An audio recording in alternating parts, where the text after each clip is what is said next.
अस्सलाम वालेकुम किसान भाइयों। दोस्त अक्सर एक सवाल पूछते हैं कि क्या गंदम गिर जाए बारिश या ज़ालाबारी या तेज़ आंधी से तो उसका क्या करना चाहिए, क्या वो दोबारा खड़ी हो सकती है। तो आज हम एक प्लॉट पे मौजूद हैं, वहाँ आपको लाइव डेमोन्स्ट्रेशन हम दिखाने जा रहे हैं कि जब गंदम गिर जाती है।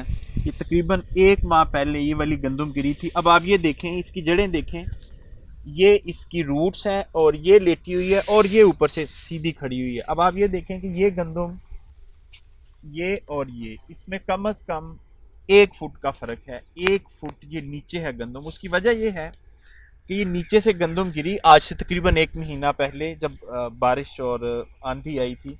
तो इसके बाद हमने इसका एक ट्रीटमेंट किया। वो ट्रीटमेंट क्या किया मैं आपको बाद में बताता हूँ। लेकिन ये गंदम अब ऊपर से दोबारा सीधी हो चुकी है। अब ये देखें, यहाँ से इसका ये जो जॉइंट है, ये जॉइंट ऐसे यहाँ से टेढ़ा होके ऊपर को हो गया सीधा। यानी इसके जो अब सिट्टे हैं वो बिल्कुल उसी तरह ही हैं जैसे बाकी गंदम के थे। और इस तरह के मुख्तलिफ पैचेस थे इस खेत में, तो सारों को हमने ट्रीट किया। अल्हम्दुलिल्लाह आप देखें कि ये बिल्कुल अब सही सलामत गंदम खड़ी है। और इसमें हमने किया क्या, मकसद ये था कि इसको न्यूट्रिशन पूरी मिले और ये सिट्टा जो है ये सीधा खड़ा हो जाए बाकी की तरह। अब ये जो इसका स्टेम है यानी नार जो है वो टेढ़ा रहे भी हमें फ़र्क नहीं पड़ता, क्योंकि मकसद तूड़ी लेना नहीं है, मकसद गंदम के दाने लेना है। तो इसलिए हमने इस सिट्टे को सीधा खड़ा किया। तो किसान भाइयों, बड़ा सिंपल सा एक फार्मूला है कि किसी वक्त भी गंदम जो है वो अगर गिर जाए आपकी, तो इसमें सबसे पहले आपने जो एक काम करना है, इसको अमाइनो एसिड का स्प्रे करवा देना। एक यानी अमाइनो एसिड की एक छोटी सी टिक्की है, वो जिस जिस एरिया से गंदम गिरी है उस एरिया में आपने वो स्प्रे करवा देना। उसके बाद दूसरा जो काम करना है आपने 3-4 दिन बाद, वो बायोस्टिमुलेंट का स्प्रे करवाना है। बायोस्टिमुलेंट भी मैक्सिमम आपका कोई 2 से 3 हज़ार रुपये खर्चा आएगा मुख्तलिफ पैचेस में अगर गंदम गिरी है। तो अब मतलब पूरे एकड़ पे अगर आप करेंगे तो ये तकरीबन 10,000 रुपये का खर्चा है, लेकिन पूरा एकड़ गिरता नहीं होता, बीच में पैचेस।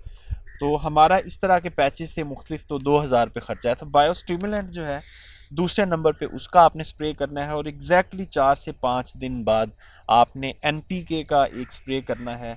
और NPK का अब 3 स्टेजेस हैं। अगर आपकी गंदम बिल्कुल छोटी है, यानी अगर आप गोब की हालत में अभी नहीं आई, तो फिर उसमें जो नाइट्रोजन कंसनट्रेशन है वो ज़्यादा होगी और फास्फोरस और पोटाश कम होगा। और अगर आपकी ज़मीन जो है वो मेच्योरिटी की कंडीशन में आ चुकी, जैसे ये है, ये अब सिट्टा बन चुका है और इसकी पोलिनेशन हो चुकी है, तो हो भी रही है, अभी साथ आप देख रहे हैं पोलन्स। तो इस सूरत में आपने जो कंसंट्रेशन, हाई कंसंट्रेशन रखनी है वो पोटाशियम की रखनी है। पोटाशियम हाई कंसंट्रेशन के साथ आपने NPK का इसे स्प्रे करना है। और जैसे ही आप ये 3 स्प्रे पूरे कर लेंगे, आप देखेंगे कि ये गंदम जो है वो एकदम सीधी होना शुरू हो गई है, क्योंकि इसको ना एनर्जी ज़्यादा मिलेगी। जब एनर्जी ज़्यादा मिलेगी तो फौरी तौर पे ये स्टेम जो है, ये नेचुरली एक कुदरत का असूल है कि ये सूरज की तरफ खड़े होते हैं पौधे, अगर इनमें एनर्जी पूरी हो। तो ये अब पौधे ये देखें बिल्कुल सीधे खड़े हो चुके हैं। ये देखें, यहाँ भी जो आपको गंदम नज़र आ रही है ये डाउन, दूसरी से हाइट कम है, ये भी बिल्कुल गिर गई थी। और दोबारा हमने इसी फार्मूले के ऊपर ही इसको खड़ा किया हुआ है। तो ये पूरी तरह सीधी नहीं हुई, लेकिन एटलीस्ट जो सिट्टे हैं वो सीधे खड़े हो चुके हैं। और इसका मतलब ये है कि प्रोडक्शन जो है वो कंप्रोमाइज़ नहीं होगी, प्रोडक्शन ठीक आ जाएगी इसकी।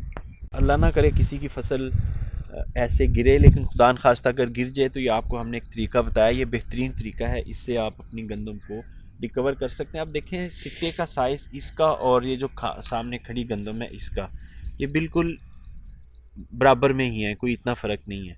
तो इसका मतलब है कि कोई 2-4-5% तक आपकी क्रॉप कंप्रोमाइज़ हो सकती है।